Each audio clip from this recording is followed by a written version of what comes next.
going to do that. So a lot of times where the rubber hits the pavement ends up being the cities. A lot of times the federal government has the cities and states do their dirty work for them. So yeah, we've got some big problems. So instead of talking about directly what we're supposed to talk about, which was the threats, I know Alex wanted us to talk about threats to liberty. Well, you all know what the threats to liberty are, otherwise you wouldn't be here, I assume.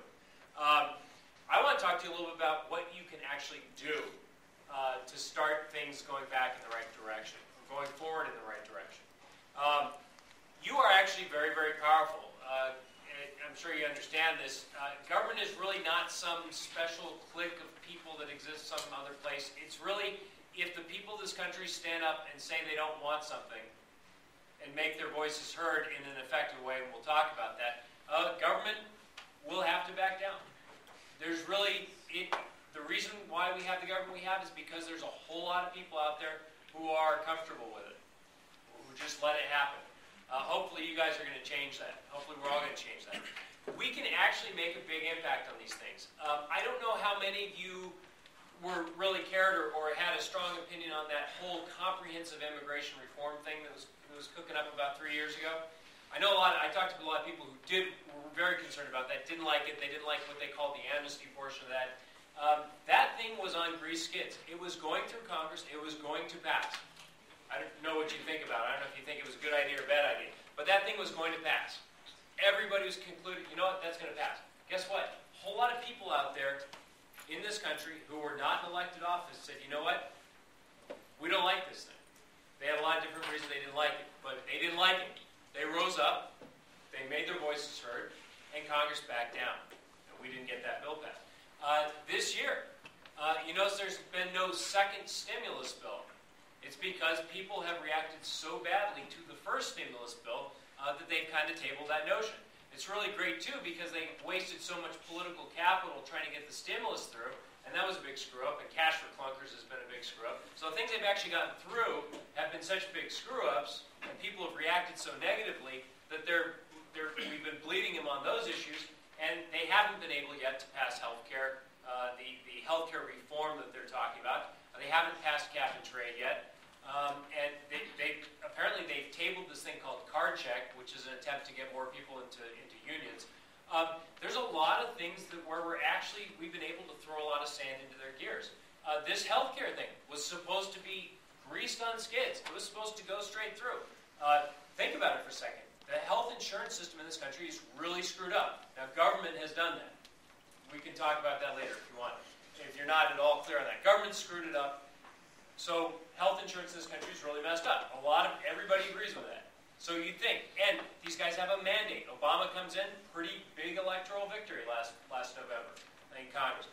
They've got apparently what looks to them like a mandate. People hate the current health insurance system, rightly so. You'd think this thing was on grease skids, it was going to pass. It was supposed to pass before the August recess. They couldn't get it done because people started murmuring, people started shooting emails back and forth, people started coming to tea parties. We really managed to throw some sand in that gear. So they didn't get that thing done before the August recess. They didn't get it done in September. Baucus releases this latest trial balloon on this thing out of a Senate committee, and it's not going anywhere. It's pissing off half the people who are supposed to be the interest groups that are involved with it. You've got the insurance companies were on this thing. They supposedly, were backing the Obamacare plan thing. They jumped off this thing a couple weeks ago. I don't know when Farmer's going to jump off of it, but Farmer was supporting Obamacare. They're going to jump off this thing. And a lot of what's happening is these guys realize, hey, the public is against this big government stuff that's going on. So a lot of even these special interest groups that are ready to cut a deal with the federal government are starting to figure out when they can jump off, when they can get out from having to support these things. So we have an immense amount of power to actually stop these things, which is really, really good news because that keeps me from moving to Chile. I love Chile, but I'm a 12th generation American. I love this country. I'd rather stay here. And Singapore, that's another option for me too.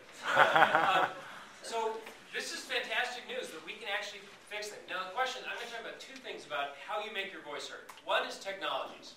I'm thinking very, very broadly on technology. The second thing is messaging. I'm going to give you some ideas on messaging. Especially helpful for those of you of the libertarian persuasion. which I assume is probably the reason you're here. Big thing with technologies. Okay, how many of you went to a tea party this year? Thank you for going to tea parties. Thank you, that's huge. There's a big problem. A lot of your neighbors are not watching the opposition media channel, which now is Fox News. It used to be other stations, but now the left is in power. The opposition media is Fox News. And so if you want to know what's wrong with all this crazy stuff that's going through in Congress, you have to watch Fox News.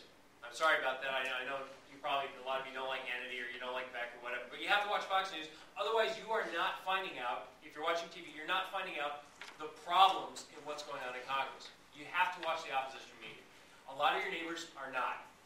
That's why it's been very, very important to do things like tea parties so that there's this buzz out there. So that people are driving by the intersection of Scottsdale and Camelback Road, and they see hundreds of people out there with signs about healthcare and Harry Mitchell, and they wonder about what's Harry Mitchell doing wrong on healthcare? What is it, you know? And we're creating a buzz to let people know that something important is happening, and the message isn't necessarily coming across on their TV, especially if they're not watching Fox. If they're not listening to talk radio. If they're not listening to conservative talk radio. They're not listening to the opposition media. They're not really getting a clue. I have a friend, good friend of mine. He's kind of a soft libertarian. He's into the global warming stuff too. But he's kind of a soft libertarian. He's not a big government guy, whatever. He came over to visit a couple weeks ago, and I said, "Hey, that was pretty amazing. That big 9/12 thing that happened. You know, it was right after 9/12, so it was probably about a month ago." He comes over to visit from Denver. I said, "That's pretty amazing. 9/12. You know, all those people in D.C." And he said, "What?" I said, "You knew that there were like 1 million people marching in the streets in D.C. Over 1 million people protesting this stuff that's going on." And he said, "No." He didn't have no idea. He's listening to NPR. He's kind of, you know, I can't help him in a lot of ways. But yeah, so your neighbors are actually not getting the message in a large way. Part of it's because we've bifurcated the communication media out there. How many of you get too much email? Yeah, so do I, and especially because I'm a locust for email. That's what I do all day is I delete email. That's really a large part of my day is deleting email and sending things out, because I get taxpayer activists all over the state and sometimes all over the country sending me emails saying, "Hey, try this idea, yada yada." So it's great. I love my job, but I do delete a ton of email. So we have a big problem. Email's pretty saturated. How many do social networking sites? Facebook, and then there's tea party sites and things like that.